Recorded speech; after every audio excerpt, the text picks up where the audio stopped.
Hello, welcome to Nalamaharani Kairuchi. ನನ್ ಕಿಚನ್ಗೆ ನಿಮ್ಮೆಲ್ಲರಿಗೂ ಸ್ವಾಗತ. ಇವತ್ತು ನಾನು ಏನ್ ಮಾಡ್ತಾ ಇದ್ದೀನಿ ಅಂತ ಅಂದ್ರೆ ಪರ್ಫೆಕ್ಟ್ ಆಗಿ ದೋಸೆ ಬ್ಯಾಟರ್ ಹೇಗ್ ಮಾಡೋದು ಅಂತ ಹೇಳ್ಕೊಡ್ತಾ ಇದ್ದೀನಿ. ಓಕೆ, ಇನ್ನು ತಡ ಮಾಡೋದ್ ಬೇಡ, ಅದೆಲ್ಲ ಪ್ರೊಸೆಸ್ ಹೇಗಿರುತ್ತೆ ಏನು ಅಂತ ನೋಡ್ಕೊಂಡು ಬರೋಣ. ಓಕೆನಾ, ಬನ್ನಿ ನೋಡ್ಕೊಂಡ್ ಬರೋಣ ಇವಾಗ. ಸೊ ಇವಾಗ ಮೊದಲನೇದಾಗಿ ಒಂದು ಕಪ್ನಷ್ಟು ಕಡಲೆಬೇಳೆ ತೊಗೊಂಡಿದ್ದೀನಿ. ಅದೇ ಕಪ್ಪಿಂತ್ರ ಉದ್ದಿನ ಕಾಳು ತೊಗೊಳ್ತಾ ಇದ್ದೀನಿ. ಓಕೆನಾ, ಇವಾಗ ಸೊಸೈಟಿ ಅಕ್ಕಿ ಅನ್ಬೋದು ಅಥವಾ ರೇಷನ್ ಅಕ್ಕಿ ಅನ್ಬೋದು. ಸೊ ಓಕೆನಾ, ಇದಕ್ಕೆ ಇವಾಗ ಎಷ್ಟು ಮೆಜರ್ಮೆಂಟ್ ಆಗಬೇಕು ಅಂತ ನಾನು ತೋರಿಸ್ಕೊಡ್ತೀನಿ. ಸೊ 1 ಕಪ್ಪಷ್ಟು ಕಡಲೆಬೇಳೆ, 1 ಕಪ್ಪಷ್ಟು ಉದ್ದಿನ ಕಾಳು ತೊಗೊಂಡಿದ್ನಲ್ವ, ಅದೇ ಕಪ್ಪಿಂತ್ರ 5 ಕಪ್ನಷ್ಟು ಸೊಸೈಟಿ ಅಕ್ಕಿನ ತೊಗೋಬೇಕು. ಓಕೆನಾ, ಇವಾಗ 3ನೇ ಕಪ್ ಆಯಿತು. ಈಗ ಮತ್ತೊಂದು 4ನೇ ಕಪ್ ಹಾಕೊಳ್ತಾ ಇದ್ದೀನಿ.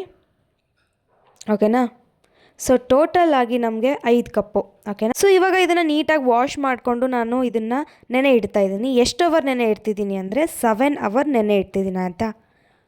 7 ಅವರ್ ಆದಮೇಲೆ ಇವಾಗ ಇದನ್ನು ನೈಟ್ ನಾನು ನೀರೆಲ್ಲ ತೆಕ್ಕೊಂಡು ಇದನ್ನು ರುಬ್ಕೊಳ್ತಾ ಇದ್ದೀನಿ. ಇದನ್ನು ಯಾವ ಥರ ರುಬ್ಕೋಬೇಕಂದ್ರೆ ಫೈನಾಗಿ ರುಬ್ಕೋಬೇಕು. ಓಕೆನಾ, ಸೊ ನೋಡಿ ಎಷ್ಟು ಚೆನ್ನಾಗಿ ಸೋಕಾಗಿದೆ ಅಲ್ವಾ. ಸೊ ಇದನ್ನು ನೀಟಾಗಿ ನಾವು ಇವಾಗ ತುಂಬಾ ನೈಸಾಗಿ ರುಬ್ಕೋಬೇಕು. ಇದನ್ನು ಏನಿಲ್ಲ ಅಂತಂದರೂ ಇದು ನಾನು 3ರಿಂದ 4 ಜನಕ್ಕೆ ಟಿಫಿನ್ಗೆ ಆಗೋ ಅಷ್ಟು ನಾನು ಮಾಡ್ತಾಯಿದ್ದೀನಿ. ಓಕೆನಾ, ಸೊ ಇದನ್ನು ಇವಾಗ ರುಬ್ಕೊಂಡು ಬಂದಾಯಿತು. ನೋಡಿ ಎಷ್ಟು ನೈಸಾಗಿ ರುಬ್ಬಿದ್ದೀನಿ ಅಂತ ನಿಮಗೆ ಗೊತ್ತಾಗುತ್ತೆ. ಸೊ ನೋಡ್ಬೋದು ನೀವು, ಸ್ವಲ್ಪ ಗಟ್ಟಿಯಾಗಿ ರುಬ್ಬಿರ್ತೀವಲ್ವ, ಸ್ವಲ್ಪ ನೀರು ಹಾಕೋಬೇಕು. ಯಾಕೆ ಅಂತಂದರೆ ಅದು ಮತ್ತೆ ನಾವು ಅದನ್ನು ನೀಟಾಗಿ ಮಿಕ್ಸ್ ಮಾಡಿದಾಗ ಗಟ್ಟಿ ಪ್ರಮಾಣ ಬರುತ್ತೆ. ಸೊ ಹಾಗಾಗಿ ಸ್ವಲ್ಪ ನೀರು ಹಾಕಿರ್ತೀನಿ ನಾನು. ರುಬ್ಬುವಾಗ ಸ್ವಲ್ಪ ಹಾಕಿರ್ತೀವಲ್ವ, ಸೊ ಹಾಗಾಗಿ ಒಂದು ಸ್ವಲ್ಪ ನೀರನ್ನ ಹಾಕ್ಕೊಂಡಿರ್ತೀನಿ. ಸೊ ಇವಾಗ ಸೆಕೆಂಡ್ ಟೈಮ್ ರುಬ್ಬಿರೋದನ್ನು ಹಾಕ್ಕೊಳ್ತಾ ಇದ್ದೀನಿ. ಇದನ್ನು ನೀಟಾಗಿ ಮಿಕ್ಸ್ ಮಾಡಿ ಇಟ್ಕೋಬೇಕು. ಸೊ ನೋಡ್ಬೋದು ನೀವು ಇಲ್ಲಿ ಎಷ್ಟು ಫೈನಾಗಿ ನಾನು ರುಬ್ಕೊಂಡಿದ್ದೀನಿ ಅಂತ. ಈ ಥರ ಒಂದು ಬಂದರೆ ಬ್ಯಾಟರು ಸಖತ್ತಾಗಿರುತ್ತೆ. ಸೊ ನೋಡಿದ್ರಲ್ಲ, ಎಷ್ಟು ಕಪ್ ಹಾಕ್ಬೇಕು, ಎಷ್ಟು ಅವರ್ ನೆನೆ ಇಡ್ಬೇಕು ಅದೆಲ್ಲ ನಿಮ್ಗೆ ಗೊತ್ತಾಯ್ತಲ್ವಾ. ಸೊ ಇವಾಗ ಬೆಳಗ್ಗೆ ಮಾರ್ನಿಂಗ್ ಟೈಮ್ ಅಲ್ಲಿ ಆ ಬ್ಯಾಟರ್ ಹೇಗ್ ರೆಡಿ ಆಗಿರುತ್ತೆ ಅಂತ ನೋಡ್ಕೊಂಡು ಬನ್ನಿ. ಸೊ ಇವಾಗ ನಾವು 7 ಅವರು ನೆನೆ ಇಟ್ಟಿದ್ವಿ ಅಲ್ವಾ, ಅದನ್ನು ರುಬ್ಕೊಂಡ್ವಿ. 7 ಅವರ್ ಆದಮೇಲೆ ರುಬ್ಕೊಂಡ್ವಿ ನೈಟು. ಸೊ ನೈಟ್ ರುಬ್ಬಿದ ಮೇಲೆ ಮಾರ್ನಿಂಗ್ ತೆಗೆದು ನೋಡಿದಾಗ ಈ ಥರ ಕಾಣಿಸ್ತಾ ಇದೆ ನಿಮಗೆ.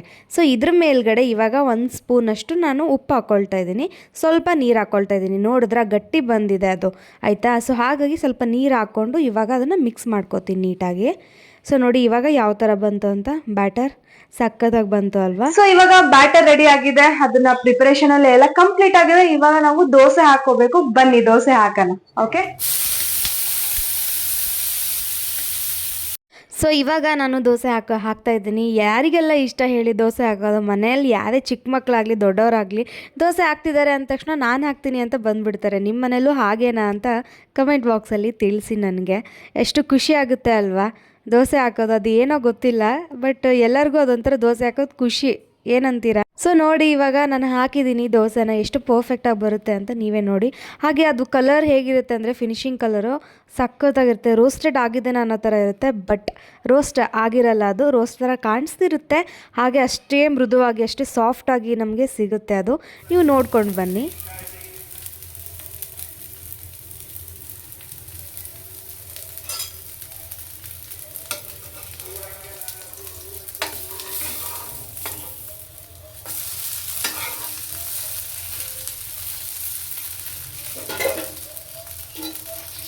ಸೊ ದೋಸೆ ಇವಾಗ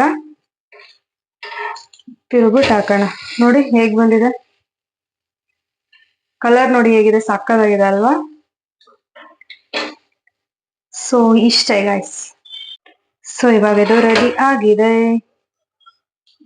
ಕ್ರಿಸ್ಪಿ ಆಗಿ ಬಂದಿದೆ. ಸೊ ದೋಸೆ ರೆಡಿ ಆಗಿದೆ. ಆ ಕ್ರಿಸ್ಪಿನೆಸ್ ಹೇಗಿದೆ ತೋರಿಸ್ತೀನಿ ನೋಡಿ. ನೋಡಿ ಸಕ್ಕದಾಗಿ ಬಂದಿದೆ ಮಾತ್ರ. ಇದನ್ನ ಇವಾಗ ಟೇಸ್ಟ್ ಮಾಡೋಣ. ಟಡಾನ್! ಎಸ್, ನಮ್ಮ ಒಂದು ದೋಸೆ ರೆಡಿ ಆಗಿದೆ, ಕ್ರಿಸ್ಪಿ ಆಗಿದೆ. ನೋಡಿ, ಸೌಂಡ್ ಕೇಳಿಸಲ್ಲ ಅನ್ಕೊಂಡಿದೀನಿ, ಬಟ್ ಕ್ರಿಸ್ಪಿ ಆಗಿದೆ. ಇದನ್ನ ಇವಾಗ ಚಟ್ನಿ ಜೊತೆಗೆ ತಿಂತಾ ಇದ್ದೀನಿ.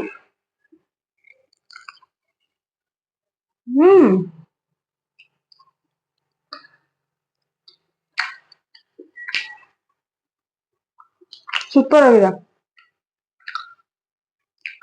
ಆಕ್ಚುಲಿ ಚಟ್ನಿ ಇನ್ನೂ ಸೂಪರ್ ಆಗಿದೆ. ಚಟ್ನಿ ರೆಸಿಪಿನ ನಾನು ಮತ್ತೊಂದು ವಿಡಿಯೋದಲ್ಲಿ ನಿಮಗೆ ತೋರಿಸ್ಕೊಡ್ತೀನಿ, ಆಯ್ತಾ. So 1 more byte. ಹ್ಮ್ ಚೆನ್ನಾಗಿದೆ.